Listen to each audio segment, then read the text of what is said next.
Dear students, कैसे हैं आप लोग। उम्मीद करता हूं कि आप लोग स्वस्थ होंगे, मस्त होंगे, अपनी पढ़ाई में व्यस्त होंगे। दोस्तों, मैं विनय विश्वकर्मा आपका स्वागत करता हूं आपके अपने चैनल विनय सर स्टडी में। तो आज के वीडियो में हम क्लास 12 अर्थशास्त्र का 2026 का मॉडल पेपर सॉल्व करेंगे। तो आज के वीडियो के लिए मोस्ट इंपॉर्टेंट है, अगर आप वीडियो पर हैं तो वीडियो को लाइक कर दीजिए, चैनल पर नए सब्सक्राइब कर दीजिए, बेल आइकन को प्रेस कर दीजिए, क्योंकि बोर्ड एग्जाम के हर इंपॉर्टेंट टॉपिक का वीडियो आपको चैनल पर डेली मिलता रहेगा। तो आज का हमारा 2026 का अर्थशास्त्र का मॉडल पेपर, जिसको हम सॉल्व करेंगे। तो देखिए, समय हमारा होता है 3 घंटे 15 मिनट का और पूर्णांक हमारा होता है 100 नंबर का। ये हमारा 900 इंटू एस आर जो हमारा है पेपर कोड है।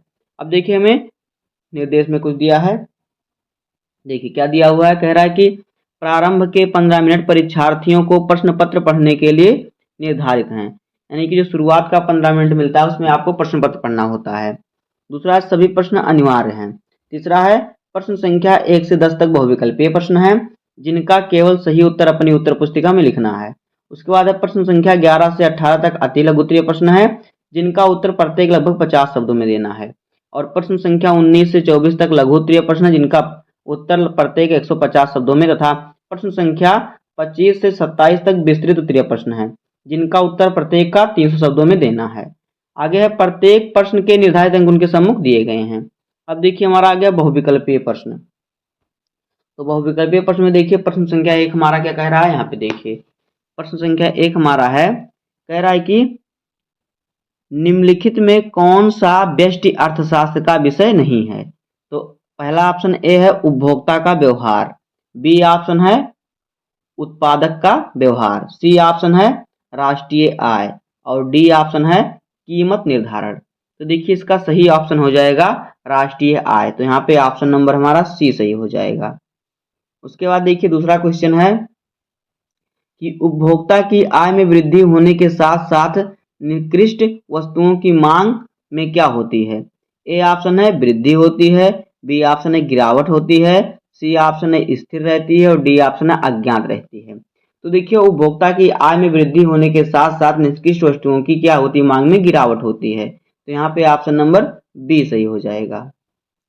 उसका तीसरा क्वेश्चन हमारा है कि जब औसत लागत में वृद्धि हो रही हो तो सीमांत लागत औसत लागत की तुलना में होगी। ए ऑप्शन है अधिक, और बी ऑप्शन है कम, सी ऑप्शन है बराबर, और डी ऑप्शन है शून्य। तो देखिए इसका सही उत्तर हो जाएगा, क्या होगा, अधिक होगा। तो यहाँ पे ऑप्शन नंबर ए सही हो जाएगा, अधिक। अब देखिए आ गया क्वेश्चन नंबर 4। तो कह रहा है कि निम्नलिखित में से कौन सा लागत वक्र यू आकार का नहीं होता। ए ऑप्शन है औसत लागत, बी ऑप्शन है सीमांत लागत, सी ऑप्शन है औसत परिवर्ती लागत, और डी ऑप्शन है औसत स्थिर लागत। तो देखिए इसका सही उत्तर हो जाएगा औसत लागत। तो यहाँ पे ऑप्शन नंबर ए सही हो जाएगा, औसत लागत। अब देखिए हमारा आ गया प्रश्न संख्या 5। तो पांचवा प्रश्न हमारा कह रहा है कि पूर्ण प्रतिस्पर्धात्मक बाजार में होते हैं। ए ऑप्शन है कम क्रेता, बी ऑप्शन है पर्याप्त क्रेता विक्रेता, सी ऑप्शन है अधिक क्रेता, और डी ऑप्शन है अधिक विक्रेता। तो देखिए इसका सही उत्तर हो जाएगा पर्याप्त क्रेता विक्रेता। तो यहाँ पे ऑप्शन नंबर हमारा बी सही हो जाएगा। उसके बाद देखिए हमारा आ गया प्रश्न संख्या 6। कह रहा है कि यदि किसी कीमत पर बाजार पूर्ति बाजार मांग से अधिक है तो उस कीमत पर बाजार में कहलाती है। ए ऑप्शन है संतुलन कीमत, बी ऑप्शन है मात्रा संतुलन, सी ऑप्शन है अधिपूर्ति, और डी ऑप्शन है अधिमांग। तो देखिए इसका सही उत्तर हो जाएगा अधिपूर्ति। तो यहाँ पे ऑप्शन नंबर हमारा सी सही हो जाएगा। अब देखिए प्रश्न संख्या 7। सातवां प्रश्न हमारा है कि समष्टि अर्थशास्त्र को एक पृथक अध्ययन की शाखा के रूप में स्थापित किया गया था।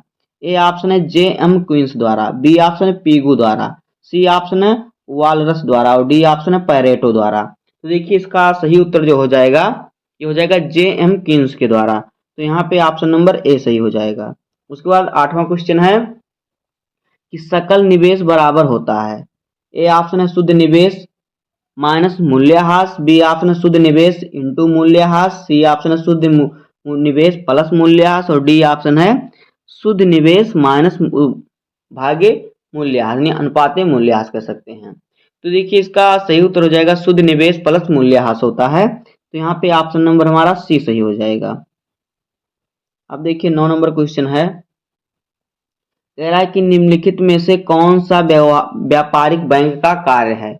ए ऑप्शन है साख नियंत्रण, बी ऑप्शन है साख सृजन, सी ऑप्शन है नोटों का निर्गमन और डी ऑप्शन है इनमें से सभी। तो इसका देखिए जो सही उत्तर हो जाएगा साख सृजन। तो यहाँ पे ऑप्शन नंबर बी सही हो जाएगा।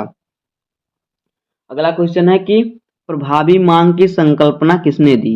ए ऑप्शन है एडम स्मिथ, बी ऑप्शन है मार्शल, सी ऑप्शन है जेवी से और डी ऑप्शन है क्वींस। देखिए किसने दिया था, क्वींस ने दिया था। तो यहाँ पे ऑप्शन नंबर डी से हो जाएगा क्वींस।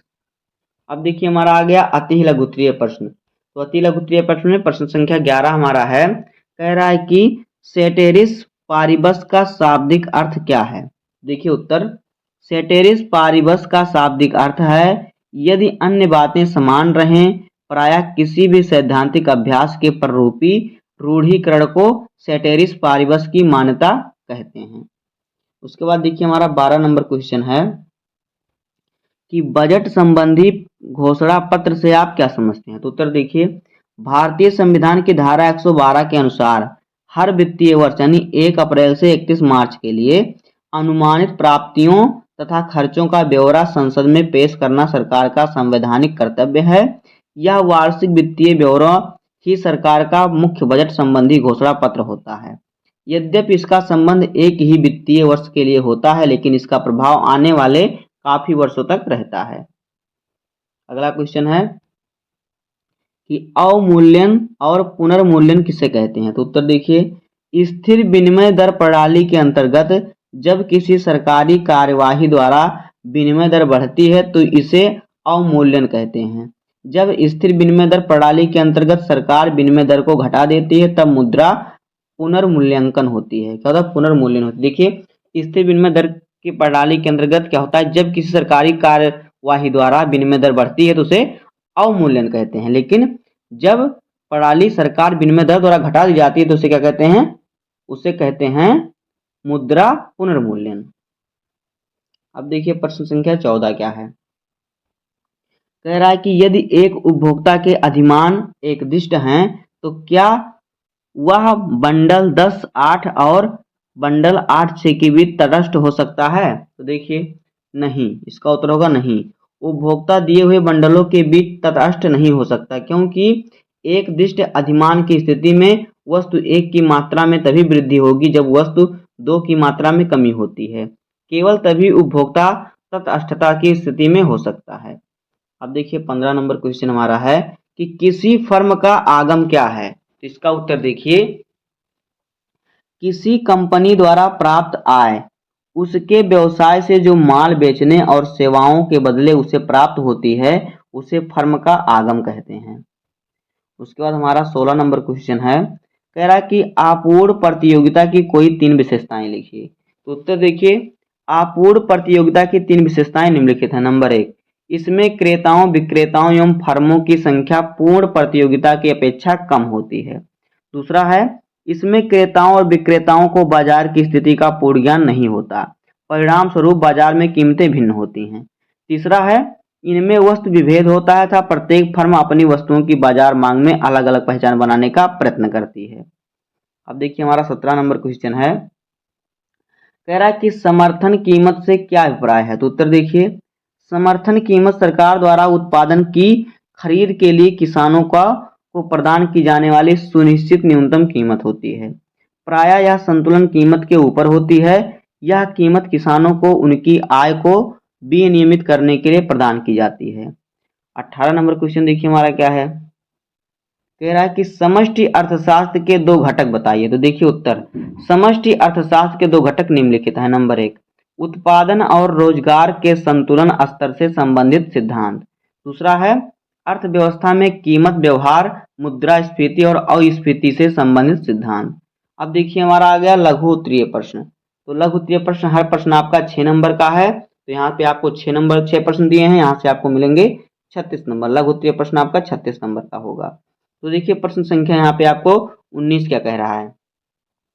कह रहा मांग के निवास से आप क्या समझते हैं, एक उदाहरण और चित्र की सहायता से इसे समझाइए। ये क्वेश्चन भी आपका 6 नंबर का है।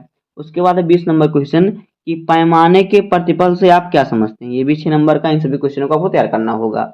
21 नंबर क्वेश्चन हमारा है कि अनधिमान वक्र क्या है, एक उदाहरण और चित्र की सहायता से इसे समझाइए। कि अनधिमान क्या है, एक उदाहरण दीजिए और चित्र भी बनाइए और उसे समझाइए। 22 नंबर क्वेश्चन है मुद्रा को परिभाषित कीजिए।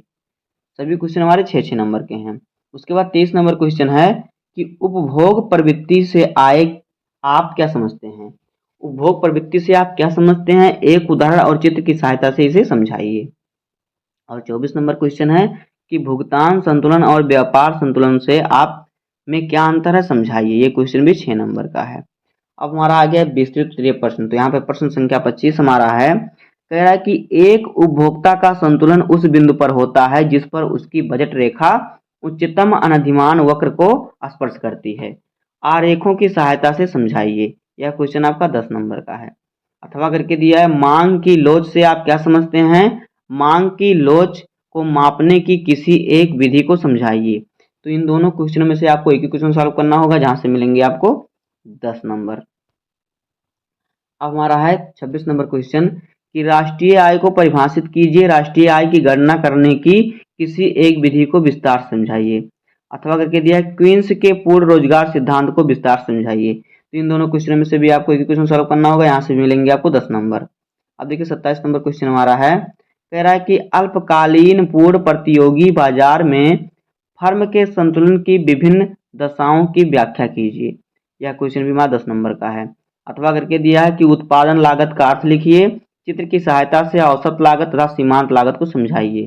तो इन दोनों क्वेश्चनों में से भी आपको एक ही क्वेश्चन सॉल्व करना होगा, यहाँ से मिलेंगे आपको 10 नंबर। तो दोस्तों इसी प्रकार से होगा क्लास 12 अर्थशास्त्र का 2026 का पेपर, और इसी प्रकार से आपको सॉल्व करना है। उम्मीद करता हूँ कि आपको वीडियो पसंद आया होगा। अगर आपको वीडियो पसंद आए तो वीडियो को लाइक कर दीजिए, चैनल पर नए सब्सक्राइब कर दीजिए, बेल आइकन को प्रेस कर दीजिए, क्योंकि बोर्ड एग्जाम के हर इंपॉर्टेंट टॉपिक का वीडियो आपको चैनल पर डेली मिलता रहेगा। तो मिलते हैं किसी नेक्स्ट वीडियो में, तब तक के लिए धन्यवाद। जय हिंद।